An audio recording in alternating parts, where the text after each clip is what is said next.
씨앗. 그이가 아무런 말이나 글을 남기지도 않은 것 같더라. 그의 아내 화영씨는 그렇게 말했다. 그가 죽어야겠다고 했을 때 나는 무슨 유머로 반응했었더라. 그는 수식 없이 죽었다고 생각했다. 화영씨는 장례식장에서 사람들의 조문을 받고 있었다. 실은 조문을 하거나 말거나 하는 표현이 정확할 수도 있겠다. 그녀는 무표정으로 나를 맞았고 발인까지도 그렇게 계속 있었다. 나도 그녀에게 더 궁금할 게 없었다. 그의 죽음은 지뢰찾기 게임의 마지막 칸을 클릭하는 느낌이었다. 고전소설의 결말 단계처럼 그의 죽음으로 인해 내 마음이 변할 것이라 생각했다. 격동에 휩싸이거나 저릿하게 아파하는 그런 변화. 그러나 변화는 없었다.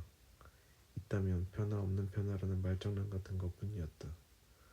오히려 그의 사인이 궁금했고 그건 또 내 마음을 알아보기 위한 수단이었다. 실은 내 유머를 나는 정확히 기억한다. 죽어 그럼. 씨앗은 울창한 나무가 되어버리고 나무는 땅의 영양을 빨아먹는다. 유머 속에는 어떤 선함도 없었다. 본능적이고 사유가 배제된 언어. 다시 누군가 내게 그런 말, 죽어버리겠다라고 고백을 해도 나는 죽어 그럼 이라고 웃으며 대답할지도 몰랐다. 누군가에게 진지하게 자살 충동을 고백하는 것만큼 내밀한 일은 없다. 그리고 그걸 짓밟아버리는 것만큼도 내밀한 것은 없다. 짓밟을수록 잡초처럼 살아나는 사람과 짓밟혀 죽는 사람. 세계에는 두 종류의 사람이 있다. 그리고 가장 깔끔한 인생에 대한 증명은 자살일 뿐이다. 달리 적자면 자살은 삶을 긍정하는 것이고 연명하는 것은 삶에 대한 변명을 내는 것뿐이기도 하다. 중독돼도 중독되다 종교가 되어버리는 삶. 나는 견딜 수 없는 삶의 고름을 짜느라 고생했다. 그가 죽어버리겠다고 말했을 때도 그런 마음, 패배감, 질투, 난덜머리, 지겨움 이것들을 해소할 수 있는 길이란 블랙 유머를 하거나 내가 죽는 일밖에 없었다. 화영씨가 그의 유품을 정리하던 때였다. 그녀가 내게 연락을 주었다. 남은 거라고 달랑 건 노트 하나밖에 없더라고. 나는 이런 거에 영 관심이 없어. 대충 읽어보니 당신 얘기가 많이 나왔어. 그녀가 그 노트를 감당할 자신이 없다고 느꼈고 나에 관한 글이니 주겠다는 것을 이해할 수 있었다. 그럼 내가 가져가죠 뭐. 언제 가져가면 되죠? 다음 주말에 전해줄게. 우린 그렇게 시간과 장소를 정하는 메시지를 주고받았다. 약속일 날 아침에 일어나 난 토스트를 해서 먹었다. TV를 틀어놓고 기상캐스터가 오늘은 화창한 날이 예상됩니다라고 말했고 바깥을 보니 정말 그럴 것 같기도 했다. 면도를 하고 간단히 씻은 뒤 나는 잠시 산책에 나섰다. 우리 동네에 있는 그냥 서울의 어느 동네에나 있는 공원에 갔다. 비둘기와 나무들, 조경사가 갖다 뿌리 내려놓은 나무들, 운동복을 차려입고 뛰어다니는 사람들, 그리고 장기를 두는 할아버지들과 백화점에서 가장 저렴한 옷을 사 입은 아줌마들. 오전에 커피를 마시지 않는 것이 생각났고 나는 서둘러 다시 집으로 갔다. 가는 길에 커피 한 잔을 테이크아웃해서 아마 그녀가 좋아하는 카페였을 것이다. 자식이 없는 부부니 남편인 그가 출근하면 화영씨는 그 카페를 나와 이런저런 책을 읽고 커피를 마시고 다시 집으로 돌아오겠지. 그녀는 일찍 나온 것처럼 보였다. 우리는 만나 커피와 카모마일을 두고 많은 시간을 정막 속에 보냈다. 여기 있어 그 노트.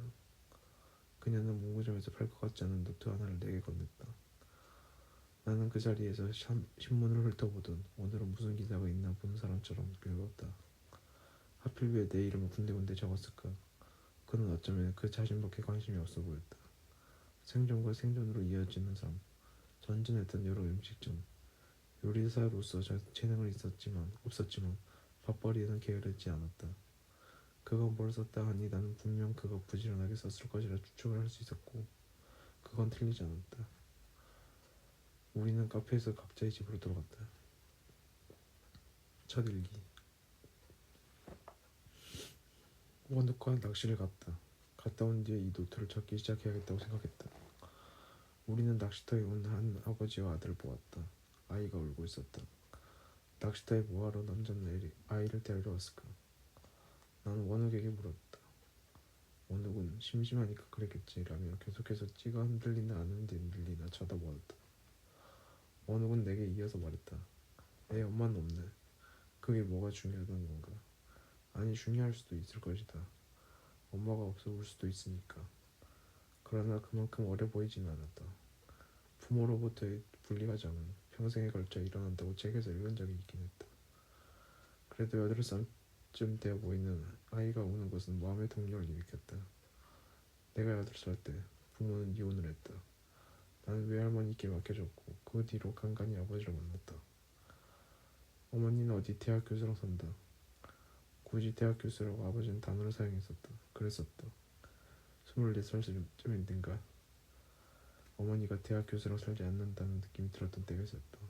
그때가 공복무 시절 초소본무를 하던 때였다. 후임 근무자가 졸지 않도록 이런저런 얘기를 해주고 있을 때였다. 김성중님, 저는 어머니가 없습니다. 아마 그렇게 애착 가정을 벗어나지 못한 말을 했겠지. 어머니가 없어요라는 말이 얼마나 큰 말처럼 느껴지는지. 이 부분을 읽을 때 나는 내 생각을 확신하게 되었다. 짓밟아버리면 죽어버리는 사람과 작초처럼 커가는 두 사람이 세상에 존재한다는 생각. 나는 그 말에 동조하거나 공감한 척하지 않았다. 그냥 근무에 집중하는 척했다.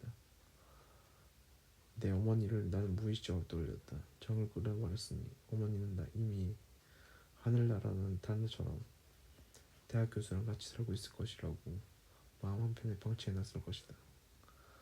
갑자기 어머니를 떠올리니 나는 근무지로부터 이탈하는 기분이 들었다. 그날 밤을 샜고 초초의 창가로 쏟아지던 별, 이 부분을 쓰려니 그때의 별이 생생하게 눈앞에 펼쳐진다. 오늘은 여기서 줄인다. 낚시를 같이 갔던 그가 맞나 싶었다.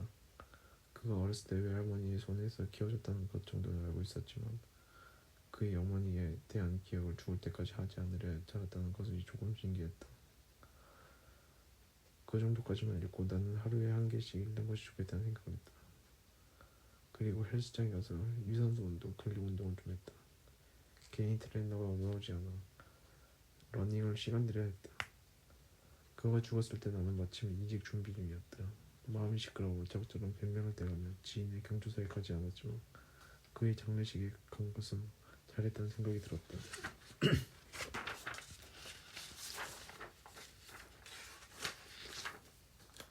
다음날 아침에 구직 사이트에 들어가 이력서를 작성했다. 헤드헌터가 연락을 주지 않을까 해서. 경력사항을 전송돼 고등학교 기민안에 그가 함께 졸업한 Y 고등학교를 적었다. 벌써 13년이네. 고등학교를 졸업한 지. 고2 때 그를 만났으니 2년은 12년이고 기숙사 고등학교에서 우리는 생활했다. 매일 축구나 하고 공부하고 그런 일상이었다. 나는 그보다 모의고사 성적이 잘 나왔지만 우린 서울에 있는 대학교로 같이 진학할 수 있었다. 누군가 죽으면 그 사람에 대해 사람들은 좋은 기억을 내서 떠올리고 논다. 나도 예외가 아니라 삶의 갈림길에서 다른 곳으로 가버린 그를 잠시 추억했다. 집안 형편도 중산층으로 비슷비슷했다. 그래도 그가 자신의 와이프 화양씨가 아닌 내 이야기를 노트에 적어놓은 것은 이해가 되지 않았다. 누군가에게 기록된다는 것은 그리 기분 좋은 일이 아니었다. 대학교 기입란에도 내 출신 대학을 기입하고 경력사학에 중견기업 아래 다녔다고 적었다. 그렇게 하고 나는 또 산책을 나갔다. 대저빛처럼 풍경을 익숙했다. 운동남, 운동녀, 할아버지, 아줌마, 건강한 삶을 살려는 그들을 보며 나는 내가 다를 바 없는 것을 추구하고 있다는 것이 역겨웠다. 삶이 역겨운데 건강한 삶은 얼마나 역겨운가. 이력서에 자기소개서에 적지 못한 것이 한스러울 뿐이었다. 역겨운 삶, 32년째 영위 중. 뭘 또 일을 해보겠다고 이력서를 오전에 작성했는지 이해할 수 없었다. 그러면서 나는 루틴대로 공원을 돌아듣고 이 나무 저 나무를 유심히 관찰했다. 그날도 세 바퀴는 충분했다. 잠시나마 삶의 역겨움이 해소되는 기분, 세로토닌 탓일 것이다. 어쨌든 발걸음을 멈추게 하기는 충분했다. 집으로 돌아와 씻고 낮잠을 청했다. 낮잠에 빠져들려고 할 때 전화가 왔다. 모르는 번호였지만 받았다. 헤드헌터라고 자신을 소개한 어떤 여자는 최원욱 님이 맞냐고 물었다. 열심히 사신 분이네. 속으로 내 삶의 역경임을 생각하며 나는 맞다고 말을 받았다. 아주 조용한 곳에 걸어온 것처럼 소음이 들리지 않았다. 그녀는 내가 알 중견기업에서 오래 일하지 않아 이직이 용이하지 않지만 최선을 다해서 도와주겠다고 말했다. 나는 그러라고 고맙다고 말하고 전화를 마무리했다. 두 번째 일기. 오늘은 와이프와 아이 계약에 대한 이야기를 나눴다. 둘 모두 아이를 원치 않는다는 것이 결론이었다. TV에는 아이들이 나오는 프로그램이 방영되고 있었고 우리는 해맑게 남의 아이들을 지켜보았다. 부모에 대한 증오 그런 것이 있었을지도. 선량한 사람들이 그렇듯 내 부모는 편협했다. 8살까지 있던 기억은 그랬다. 식사의 예절을 지키려고 엄마는 말소리를 높였고 아버지는 가만히 있었다. 어렴풋이 기억나는 이유로 그들은 다른 사람들을 자신만의 기준의 작대로 평가하고 재단하는 데 전시가 나섰다. 나를 옆에 두고 밥을 먹을 때면 나는 밀항하는 외국인 노동자가 되는 기분이 들었다. 부모라는 외국에 잠입해서 무슨 일을 해야 하는지도 모르고 일을 하는 자식 노릇이던 일을 하는 사람. 그 느낌을 와이프에게 설명하려 했었고 와이프는 좀 예민한 것 같다 말했다. 나는 그 말에 속으로 끌었지만 인정하였다. 와이프는 원옥 씨처럼 덤덤하게 살라고 사는데 그게 좋지 않냐고 말했다. 나는 그 말에 폭발할 뻔했다. 이 부분을 읽을 때 나는 뜨끔한 느낌이 들었다. 내가 덤덤했나? 누군가에게 그게 큰 자극이 되는구나. 이럴 때를 대비해서 사놓은 말보르 레드를 하나 꺼냈다. 서랍 속에 담배향이 남아있었다. 한 대 피우고 나니 기분이 한결 나았다. 돌아와서 나는 정신이 건강한 사람인 척 TV 속의 사람들을 보고 아내와 대화하고 잤다. 사실 잠을 잘 자지 못한 지 오래되었다. 지금 이 글을 쓰고 있고 내일 하루가 무난하게 흘러가기를 바랄 뿐이다. 아이가 없는 집과 우리 집은 큰 차이가 없다. 나는 잠이 오지 않아 두 번째 일기를 낮에 읽었다. 읽고 TV를 틀어 정치 뉴스를 봤다. 정치평론가라는 사람들과 패널들이 나와 말을 했다. 그들의 심각함과 나라 걱정과 진지함을 견딜 수 없었다.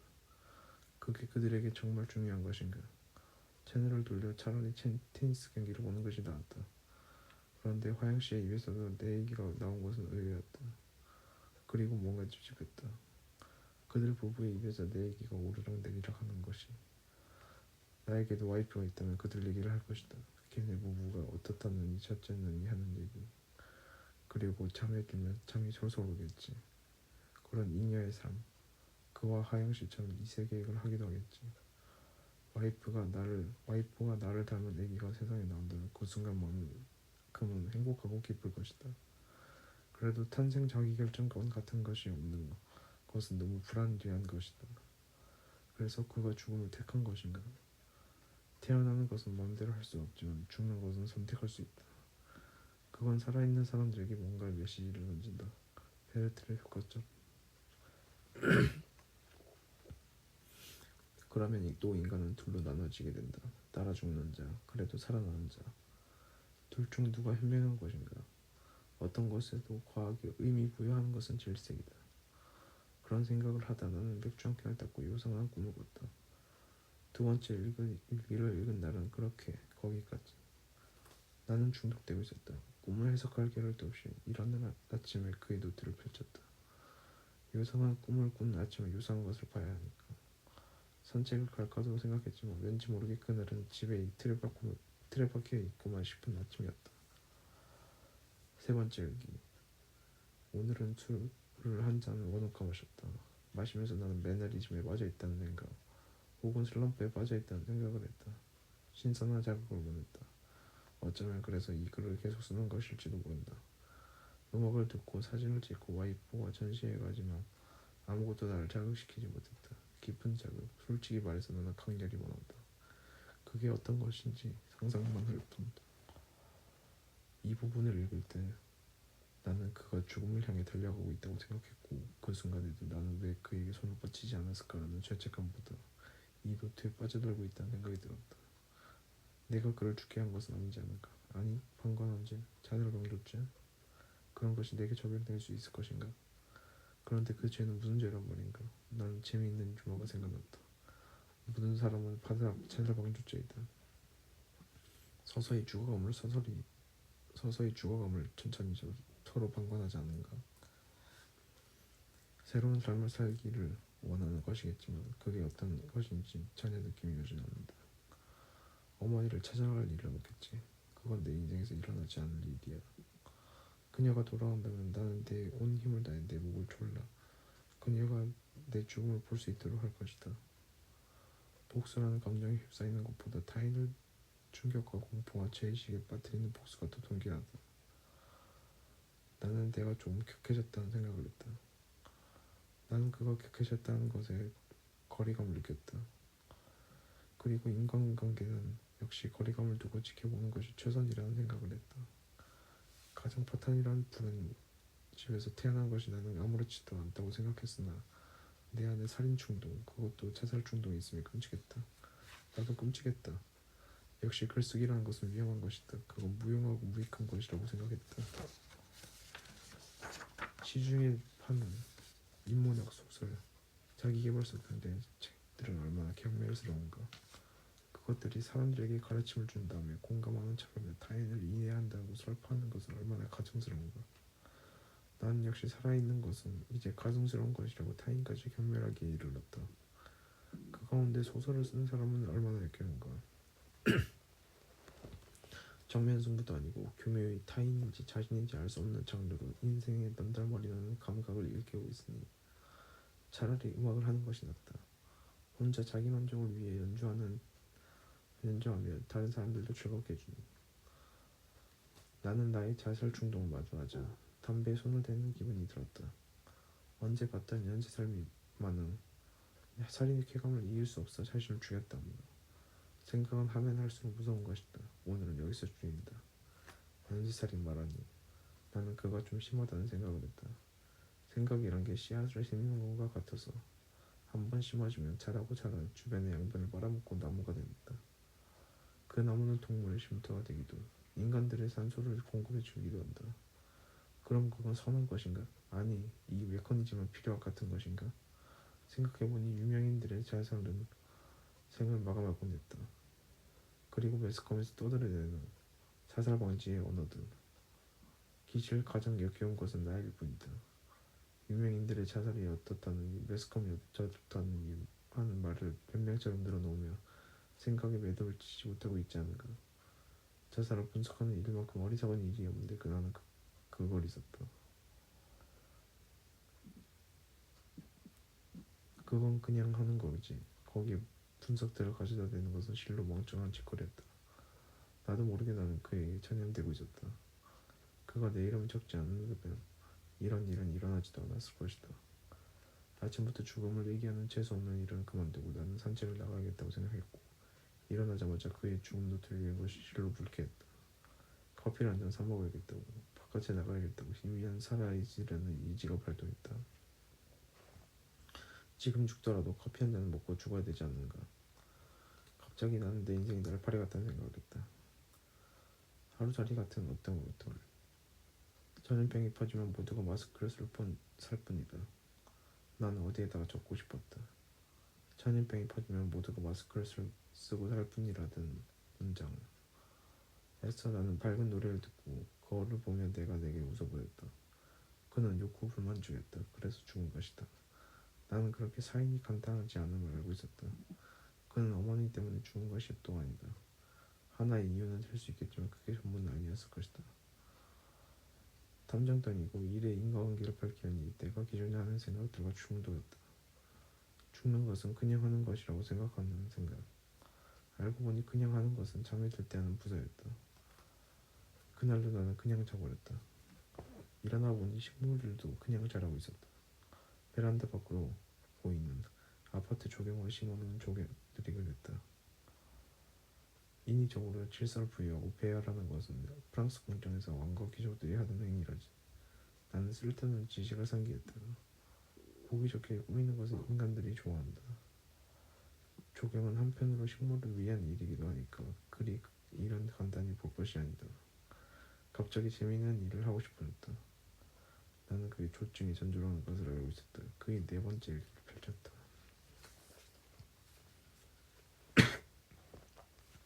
네 번째 일기. 주말이면 동네 주민들은 강아지를 데리고 산책을 나온다. 와이프는 개라고 부르지만 나는 강아지라고 부르는 것을 좋아한다. 개똥 안 치웠네라고 와이프가 말하면 나는 그렇지 말라고 말하고 싶지만 참는다. 아내에게 강아지가 짖을 때 뒤돌아서서 개새끼라고 말하지 않는 것이 다행이다. 지난 그래서 나는 너무 흥분했다. 드라이브를 가자고 나는 아내에게 말했다. 그녀는 선뜻 그러자고 했다. 개똥 같은 것에 신경을 쓰다 정신건강을 해칠 일은 아니니까. 그는 나는 속으로 아내에게 심심한 풍경을 보여주고 싶었다. 심심한 풍경을 보려면 풍경이 심심해서는 심심한 풍경을 볼 수 없다. 마음이 심심해야 된다. 드라이브를 나서니 빠르게 지나치는 풍경을 보고 아내는 특별한 생각을 하지 않는 것처럼 보였다. 그러나 어디든 심장을 찌르는 이미지들은 있다. 이 글을 쓴 첫날에 쓴 일기에 적은 아버지와 울음이 터진 아들 같은 풍경. 아내와 나는 같은 공간에 있으면서 서로 다른 생각을 하느라 시간을 보냈다. 결혼 전 열심히 하던 SNS로 접한 근교의 카페에서 우리는 커피를 마셨다. 나도 젊은 편이지만 젊은 사람들을 보며 여긴 젊은이들이 많다고 생각했다. 금방의 갈대인지 수수인지 알 수 없는 것들이 자라 있었고 심심하다는 느낌이 들어 좋았다. 삶에 대한 모욕을 할수록 무서워지는 건 삶일까 나일까 아니면 둘 다일까. 삶이란 게 위험 있고 실력 있는 기사처럼 그런 것 같다는 생각이 들었다. 그에게 모욕을 한다는 것은 응당의 값을 지불해야 하는 것이다. 실수한다면 단칼에 내 목이 날아가거나 팔이 잘린다. 아니면 옆구리가 찔리거나 어떤 방식으로든 인간은 삶에 도전하지만 아무도 승자가 된 사람은 없다. 모든 사람이 이 기사를 이길 수는 없는 것이다. 기사는 계속 나를 압박해 오는 것이다. 나를 이겨보라고 거절할 수 없는 제안을 하면서 나는 이 삶의 목을 비틀어 보겠다는 생각을 했다. 돈키호테처럼. 그가 말한 목 비틀기는 뭘 말하는 것일까 궁금함을 참기 어렵다. 페이지를 하나 넘기면 될 뿐인데 나는 그가 의미심장하게 삶의 목을 비틀어 보겠다는 건지 별뜻 없이 적은 것인지 헷갈렸다. 지금까지 그가 글을 쓰는 텀은 일정치 않았다. 특별한 일이 있어야만 쓴 것도 아니다. 그의 표현처럼 심장을 찌르는 이미지들로 환원이 될 때 그는 적은 것 같다. 그건 무엇을 위한 쓰기인가? 그가 무슨 문학가처럼 삶을 언어로 풀어낸다는 사명감 같은 것을 가진 것도 아니지 않나. 나는 겨우 다음 페이지로 넘어가기를 멈췄다.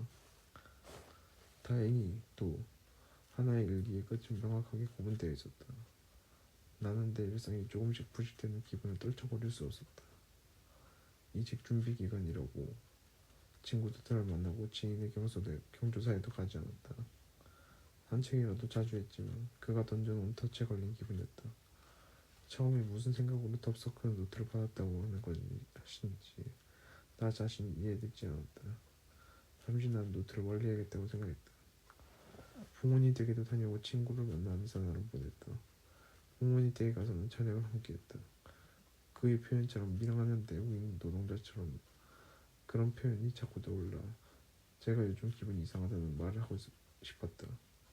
그러나 말을 할 수 없었다. 친구들을 만나서도 술을 한잔하면 내 고등학교 동창이 죽었어 라고 말하고 싶었지만 왠지 모르게 이건 말하지 않아야 되는 공막이 나를 괴롭혔다. 나는 그에게 말하는 것이 조심스러웠다. 내가 정치평론가라도 된다는 기분 비스무리한 것이 내게 목소리를 채우고 있었다. 인생에 선이 있다고 생각했고 그건 꽤나 확고한 것이었다. 그 선을 넘어가면 이 인생은 막장이 되어버리고 만다. 이것도 되고 저것도 되는 우유부단함은 통하지 않는 선이다. 그 추상적인 선을 지키려 나는 그에 대한 주변 사람들에게 아무 말도 하지 않았다. 다행히도 그의 죽음 이후로 그를 궁금해하는 사람은 없었다. 하나의 이유가 될 만한 사실은 노트에 그가 나와 관련된 일들을 적어놓은 것이 꽤 많았다는 것이다. 그럴수록 나는 후회하는 기분이 들기보다는 어쩌면 그가 죽어 마음이 편안하다는 잔인한 사실까지 발견했다. 그러니 더러운 유머를 했겠지. 그 발견의 순간은 가장 최근에 한치고 샤워를 했던 때였다. 막중한 임무를 수행하는 중대장처럼 나는 그의 죽음이 내게 부여해야 하는 책임감을 안고 있었다. 문제이자 어려운 점은 그가 죽었다는 것이다. 그 그 자명한 사실을 두고 나는 애도를 하기보다는 평소 나의 철학처럼 산 사람이라도 제대로 살아야 되는 명제를 입장하게 됐다. 노트를 적지 않았다면 마음속 뭔가 응고되지 않았을 것이다. 그리고 며칠이 지나 5번째 일기를 읽자 응고되었던 마음속 뭔가가 슬감을 타고 몸속에서 순환하기 시작했다. 5번째 일기. 원우가 밥을 먹었다. 밥을 먹고는 근처 카페로 갔다. 원욱은 기타를 배우고 있다고 말했다. 문화활동의 일환이겠지. 문화활동이라고 적고보니 이 글을 쓰는 건 뭐가 싶다. 카프카는 자신의 책을 다 불태워버리라고 유언을 남겼다 했다. 이 글을 쓰기 시작한 이후로 작가에 관한 관심이 많아졌다. 찾아본 동영상 중 하나는 작가 강연이었다. 처음 알게 된 작가였고 지나간 말로 카프카라는 사람 얘기를 했다. 읽어본 소설이 뭐였더라? 없었다. 나는 언어를 믿지 않는다. 그럼 내가 쓰는 건 뭔다? 뭔가 작가 강연에서 들은 말로 아이러니가 중요하다 한다. 무슨이라는 것 정도는 알고 있었다. 지금 이 상황은 아이러니다. 어쨌든 나는 원욱에게 언제 한번 기타 연주를 들려달라고 말했다. 진지하게 말한 것일까? 원욱은 늘 그랬듯 더 넘어게 알겠다고 그게 뭔 대수냐고 말했다. 이 부분을 읽을 때까지 나는 5번째 일기는 지리멸렬하는 느낌으로 그가 글을 썼다고 생각했다. 내겐 아이러니가 없다. 그것도 아이라인이라면 아이러니인 것 같다. 상처로 인한 마음고생은 어렸을 적에 보였다. 내 동생은 마음의 상처를 이기지 못해 아직까지도 인간에 대해 마음을 열지 않는다. 그에게 2살 어린 여동생이 있다고는 들은 적이 있다. 누군가에게 마음을 열어야만 결속이 된다고 어디선가 읽은 것 같기도 하다. 와이프가 나를 남편으로 맞아준 것도 나와 결속을 하겠다는 결심이 아닌가. 틀렸다는 느낌은 뭘까? 낮에는 맞는 것 같고 저녁엔 틀린 것 같다. 이게 아이러니인가? 나는 그에게 강박증이 있다고 생각했다. 이날은 아이러니에 꽂히는 것일 것이다. 책은 좀 더 사서 봐야겠다. 나는 그게 도움이 되지 않을 것이라 생각했다. 투박한 글의 문장과 문장 사이에 연결고리가 없었다. 그의 표현대로라면 심장을 찌르는 듯한 문장이 없었다. 그러나 그가 꽂힌 것은 확실했다. 아이러니라. 인생이 아이러니지 뭐. 나는 대수롭지 않게 생각했다. 나는 그를 무시한 것일지도 모른다. 아니다, 무시했다. 산 사람이라도 살아야 되지 않는가. 잔인하더라도 그게 사실인 것을 인정하고 보자. 전에 글처럼 비유나 접속사가 많지 않은 글이 뻑뻑했다. 그때쯤에 가서야 나는 이 글도 끝이 존재한다는 사실을 떠올렸다. 그건 지리멸렬함으로 인한 질환 때문이었을까. 그가 죽었으니 글의 끝도 존재할 것이다. 점점 나는 남의 내밀함을 엿보는데 중독되고 있음이 틀림없었다. 중독의 끝은 파멸임을 떠올렸고 어떤 파멸은 어서 오라고 바로 여기라고 말하기도 한다. 나는 그 환영 인사에 감동한 사람처럼 내달렸다. 나머지 일기를 못 읽어야겠다고 생각했다. 이미 나는 그의 애독자였으니까. 그의 초대장에 덥석 손잡은 애독자. 여기에는 맥락이 없지만 나는 계속해서 그의 타신 스토리로 없던 맥락을 만들어 그를 왜곡하기 시작했다. 다행히도 왜곡하는 행위를 인지한 것은 불행이었다. 그가 꽂힌 아이러니처럼. 그와 나의 상상 테니스 게임의 승부는 어떻게 끝날 것인가. 나는 승자가 될 수 없다는 사실을 알고 있었다. 어떤 사람은 질 확률이 높은 승부를 그 패배 확률을 알면서도 시작한다. 아니, 한 사람의 승자를 제외하고는 모두 그렇다. 토너먼트가 그런 구조이고 도곡 또한 대개 같은 사람에게 쓸어담지 않는가. 그래도 모두 한 사람이 존재하니 다른 모든 사람의 마음과 같은 마음으로 내가 될 수 있겠다는 생각으로 나는 승부를 시작했다. 허접한 논리로 본다면 그와 나의 인생 게임은 50대 50의 험한 싸움처럼 보이기도 한다. 변수가 있다면 그는 죽었고 나는 살아있다는 것뿐이다. 아무도 강요하지 않은 승부의 끝은 없는 것처럼 보였다. 6번째 일기. 5번째 일기에 이어 적어본다. 나는 원우에게 농담처럼 들리도록 죽고 싶다는 얘기를 했다. 그는 웃으며 죽어 그럼이라고 말했다. 그 말에 내 심리가 폐한 끝으로 떨어지거나 그랬던 것은 아니다. 그저 수긍이 될 뿐이었다. 아내야 다른 사람 만나서 개똥을 밟지 않으려 하고 원우기처럼 덤덤하게 살아보라고 누군가에게 말하고 그러겠지. 어쩌면 운 좋으면 대학교에서 만나서 잘 살겠지. 뭐 내 인생 주인이 될 수 있는 기회다. 이제는 책에서 본 것인지 내가 생각한 것이 헷갈린다. 그런데 이걸 적고 있는 건 뭔가. 난 그가 변명을 더하기를, 잡서를 이어가기를 죽은 사람에게 바라고 있었다. 영화가 누군 영화가 누군가 필름을 잘라놓기라도 한 듯 그의 일기는 끝나버렸다. 그 녀석은 기타를 듣고 싶어 했는데 나도 잡서는 그만 늘어놓아야겠다는 생각이 든다. 나는 잡서를 좋아하지 않으니까. 아이러니인가? 메비우스 에디처럼 돌고 돌아 처음으로 돌아가는 그런 스토리. 반복인 듯 편주되고 편주되는 듯 편주되는 반복되는 이야기. 나는 이력서를 완성해야겠다고 생각한다. 그런데 중독의 끝이 파멸이 아니란 것이 의아하다. 자기소개서를 다 써야 되는데 그게 더 사는데 유익한 것이 분명하다. 그렇지만 나는 이 이야기를 누군가에게 해야겠다고. 재미있는 농담이 하나 있다고 말해주고 싶다. 그러면서 이 이야기는 농담이고 그것도 재밌는 농담이라고. 그러면서 진짜 농담 하나는 덧붙이면서 펭귄이 산에 올라가면 뭐라고 하는지 알아? 그 녀석이 고등학교 시절 야간 자율학습 시절에 내게 했던 말이 있다. 나는 얘가 뭔 소리 했나 싶었다. 무슨 왜 그는 말했다. 내려가야지.